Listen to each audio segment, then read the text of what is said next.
আমরা পাহাড়ি যে দ্বীপগুলো কাপ্তাই লেকের মাঝে মাঝে অবস্থিত সেই দ্বীপগুলো দেখতে পাচ্ছি। এই দ্বীপগুলোতে অনেক আদিবাসীর বাস রয়েছে। আর এই আদিবাসী প্রায় 15টার মতো আদিবাসী এই রাঙ্গামাটিতে, পার্বত্য জেলা রাঙ্গামাটিতে বসবাস করে।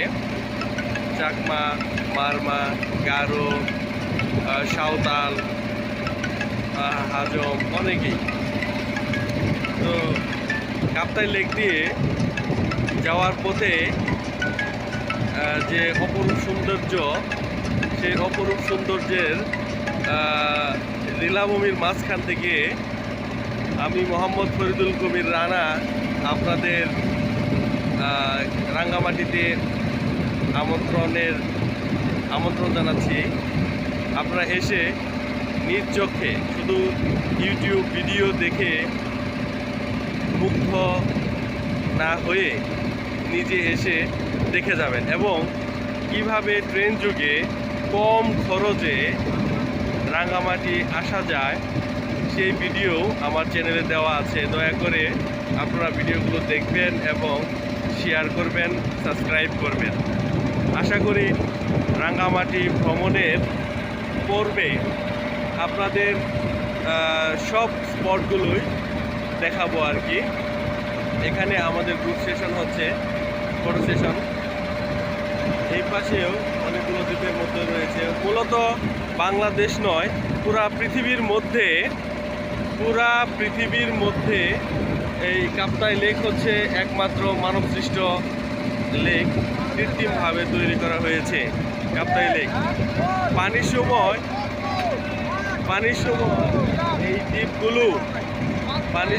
এই দ্বীপগুলো ডুবে যায়। পানি এখন বর্ষার সময় নয়, তাই জন্য এই দ্বীপগুলো দেখা যাচ্ছে আর কি। মাফ করবেন একটা জিনিস, আমরা ইঞ্জিন চালিত বোটে উঠেছি, সেই জন্য শব্দে কথাগুলো ভালোভাবে বোঝা যাবে না। আপনারা এখানে নৌকা যুগে ভ্রমণ করতে পারবেন আর কি। সবাই নৌকা যুগে ভ্রমণ করবেন, এখানে এই সৌন্দর্যগুলো দেখে যাবেন।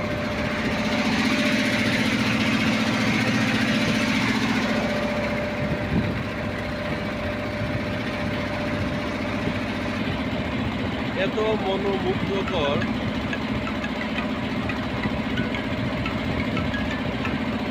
মনোমুগ্ধকর একটা পরিবেশ। এই পরিবেশে মনে হচ্ছে নিজেকে মিলিয়ে দেই, কিন্তু এই মনোমুগ্ধকর পরিবেশে কেউ যদি এসে গা ভাসিয়ে অবগাহন করতে চায়, সে অনায়াসে এই জলে অবগাহন করতে পারবে।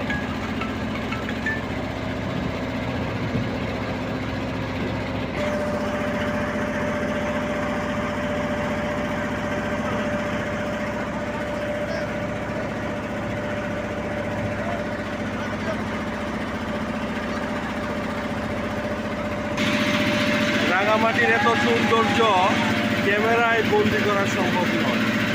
ঘন্টার পর ঘন্টা কেটে যাবে, তবু সৌন্দর্যের বর্ণনা করা দেওয়া সবই বাংলাদেশের অবস্থিত।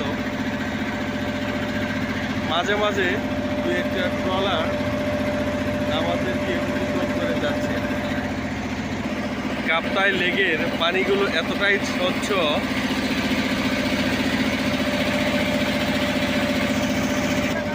আরেকটা বিষয় আপনাদের না বললেই নয়, সেটা হচ্ছে পর্যটন এলাকায় আপনারা ময়লা যত্রতত্র ফেলবেন না, এবং প্লাস্টিক জাতীয় দ্রব্য, চিপসের প্যাকেট, পলিথিন, এগুলো আমাদের পরিবেশের জন্য ক্ষতিকর। তারা অবশ্যই এই পলিথিন এবং প্লাস্টিক জাতীয় দ্রব্য, কাগজ, এগুলো ফেলবেন না। এগুলো পরিবেশের জন্য মারাত্মক এবং আমাদের পরিবেশে বিপর্যয় ডেকে আনে। এগুলো আমাদের সচেতন হতে হবে, সচেতন নাগরিক হিসেবে। আর কাপ্তাই লেকে প্রচুর পরিমাণে মাছ পাওয়া যায়। কাপ্তাই লেকের মাছ অনেক সুস্বাদু, যা আমরা আজকে দুপুরে খেয়েছিলাম। তো মাছগুলো অনেক সুস্বাদু। এই বিশাল পরিসরে মাছ চাষ করা হয় এবং প্রাকৃতিকভাবেই তারা খাদ্য গ্রহণ করে। আমার মনে হয় সেই জন্য মাছগুলো অনেক সুস্বাদু হয়ে থাকে। মাঝে মাঝে পানির স্বল্পতার জন্য এই দ্বীপের মতো অংশগুলো, পাহাড়গুলো জেগে উঠেছে। এই বিশাল লেকটায় একসময় আমার যতটুকু ধারণা যে পাহাড় ছিল, সেই পাহাড় কেটে এই লেক তৈরি করা হয়েছে। বর্ষার সময় এই দ্বীপগুলো ডুবে যাবে। আমাদের সহকর্মী সুনেন্দ্র, সে ফটো তুলতে ব্যস্ত, ও আমাদের অনেক হেল্প করেছে এই ট্যুরে, গাইড করে অনেক জায়গায় নিয়ে গিয়েছে সুনেন্দ্র।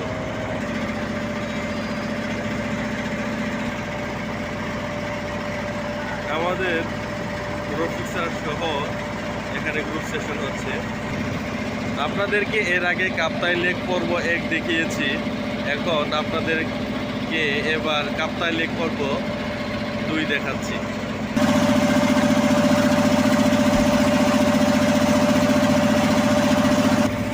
আমরা দেখতে পাচ্ছি ছোট নৌকা, মাছ ধরার নৌকা, মাছ ধরছে আর কি, নৌকা দিয়ে, ছোট নৌকা দিয়ে।